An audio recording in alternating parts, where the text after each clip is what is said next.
Okay, we are live. Thank you very much for coming today, everyone, and coming back to our event. I have a very, very exciting speaker for you today, and we are very honored to have him. His name is Tom Woods. I've had the occasion to interview Tom Woods in 2010 on my radio show, and then I was able to interview or actually introduce him at the Sheriff's Convention in Las Vegas in January of 2012. And so I've seen Tom speak before many times, and I can tell you he is one of the most articulate and intelligent speakers that I've ever heard. So a little bit about him. He had his undergraduate degree at Harvard, his PhD from Columbia, and I just found out today that in 2019, he received the Hayek Lifetime Achievement Award in when he was 45 years old in 2019. And so he's published 12 books. He's an author, historian, libertarian. He has a podcast, which he'll tell us more about at the end. And we're just very, very honored to have Tom today. So Tom, why don't you, we've been talking about different topics. Why don't you go ahead and tell us what you've been finding out about this this pandemic and the way it's been treated by the media, and just go into that, because I think no matter what in the future, this is going to be a topic that people are going to have to understand what happened to us so it doesn't happen again. Well, up to 2020, I was just an innocent little historian doing his work and writing books and having a podcast. And little did I know that 2020 would demand of me something entirely different, and that I would be consumed by what happened in 2020. But we know what happens when the conventional wisdom, which is always wrong, ossifies on something. So, for example, in 2008, I thought it was very important for the world to understand that it wasn't capitalism that caused the financial crisis, and that deregulation, like these comic book words they throw around, we're completely beside the point. You're going to have a conversation with me about what happened with housing and that crash without mentioning the Federal Reserve System. Give me a break.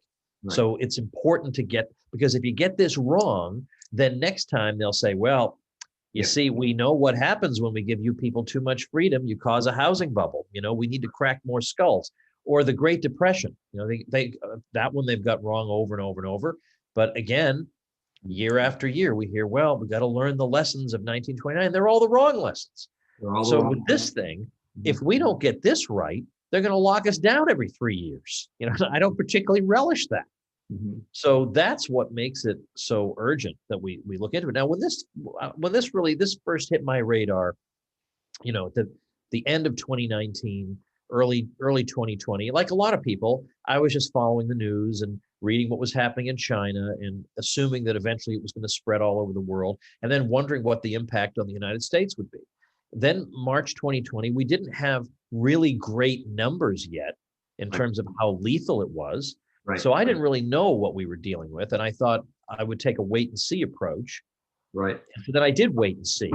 I waited and saw, and what I saw was that the authorities did not really seem to know what they were doing. They wanted to give the impression that they are the public health establishment, and we've all taken courses on what to do in a pandemic, but they ignored all the previous pre-2020 pandemic advice that had been given by, well, in some cases themselves, and instead adopted this Chinese Communist Party lockdown approach. So I have been spending my time looking at how well some of these mitigation efforts have worked. And it's important to find the answer to that, because if they didn't work, then we darn well better not do them anymore. Right. Exactly. We got to fix this and make sure it doesn't happen again. Yeah. Right. Yeah. So you were telling me that a lot of the information that should have been out there did not get out there. We were not seeing the kinds of data or charts that we needed to see in order to make an informed opinion. So I was just telling you before we started that I just released an ebook that is free. You can just download it, called COVID Charts CNN Forgot. Mm-hmm. And I love the title because right away you know where I stand on it, right? I mean, making fun of CNN and And notice I give them the benefit of the doubt. I say forgot. They just innocently forgot to share these charts with us. Right. So in this book, it's at chartstheyforgot.com. I just run through and look at, well, did social mobility lead to fewer deaths? I mean, in other words, staying at home, did that help? Mhm. Or social distancing, did that help? Did mask wearing help? I just want to know. I want real. I don't want models. Well, we modeled how it's going to work. No, we've seen one Oh, what model their after models another. did to us. Right. Yeah, the models are a disaster. Right. I want to know in reality what actually happened. Mhm. And so I lay them all out. And of course, it's very important to look at one particular comparison, and that is California versus Florida, of course. Now, Florida, it's true, there's a lot of mask wearing that went on in Florida for quite a few months and persists, but there's no capacity restrictions enforced by the state. No, You can no. have a wedding with 400 people if you want to. You Right. can go to a live music club and hear live music packed wall to wall. You can do all these things that normal people do. You can go to the symphony. You can go to see a play. I've seen several plays. Can you believe in the midst of this, some people were out rehearsing a play? Well, they were in Florida.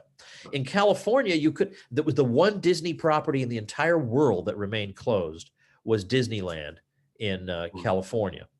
They had stay-at-home orders. They had no indoor dining, no outdoor dining for a while, even the outdoor dining. Or then you can have outdoor dining, but you can't turn on the TV. I mean, just ridiculous, anti-scientific, superstitious voodoo. Right. And they had every bit of it that you could have. Right. And yet when you adjust for the difference in ages, I mean, Florida should have been the #1 death destination of the whole country. Yeah. All the old people are here. All the old people. I mean, it's almost a cliche about Florida, all the old people there, and no capacity restrictions and tourists coming in and out. Meanwhile, California is not getting a whole lot of tourists in 2020. There's nothing to do. And they won't let you in anyway, half the time. Right. And they locked them down. They did all these things. California's got the 44th oldest population in the country. So one of the youngest, least vulnerable populations. And yet their numbers are pretty close to the same. I mean, maybe there's a 10% difference. That's entirely attributable to the age difference. Right. And then from December onward, the numbers in California were much worse than in Florida. Right. Now, if that were reversed, Mhm. if California were #1 in the country for results, you better believe we would never hear the end of it. Right. But when it's reversed, we don't have the establishment saying, what a wonderful thing that Florida did so well. Oh, no, either they ignore it or they make excuses. That they have some kind of excuse factory they've built to come up with excuses for why this is. Right. This is essential to get this right, because here we have the closest thing to a controlled experiment that you could ask for. And it came out the opposite of the way the Fauci regime would have had us expect. Exactly. So they've kept quiet about it. They've tried to keep that quiet. All the real results and all the real ramifications to the lockdowns have been kept quiet because they didn't work the way they said. Just like, well, go ahead.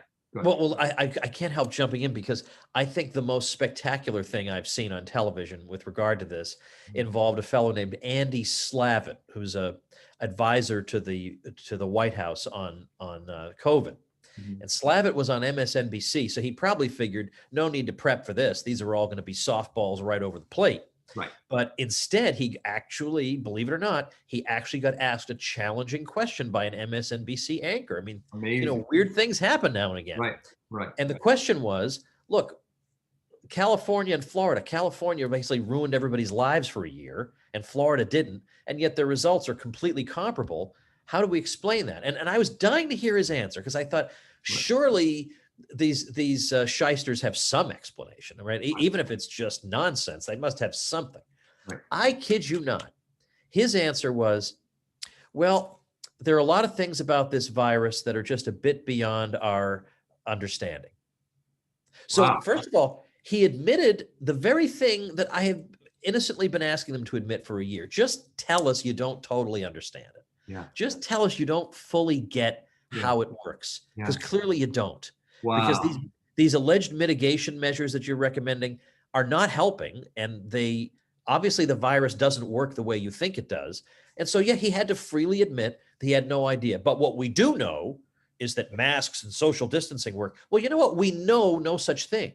Right. But we actually don't know that Mhm. because, as I say, if you can look at charts of mask compliance versus COVID cases or hospitalizations or deaths, no connection.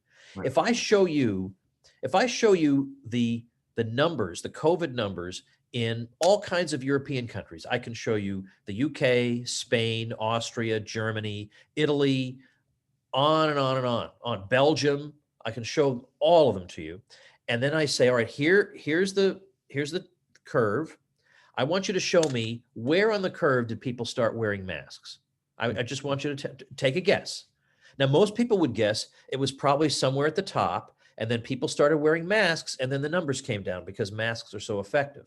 Right. But actually, it's completely random. I actually did a video on this where I said, I did pin the tail on the donkey. You show me where you think the mask mandate went into effect. It's completely random each time. Sometimes it's before the big spike. Sometimes it's as it's already coming down. Sometimes it's a month after it's been flat. It's never where you think it's going to be. So in other words, it had no effect whatsoever. The mask, wearing a mask had no effect whatsoever. That proves that because it was all over the place. Correct? Is that what you're saying? Well, you froze. Oh, I did. You froze too. That's not good. Oh no.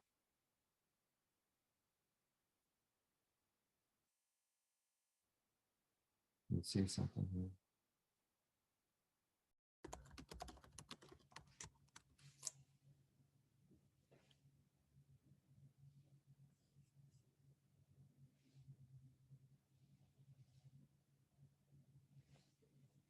Can you hear me now? I can. Okay. I know exactly when the freeze happened, so we can stitch it together. Okay.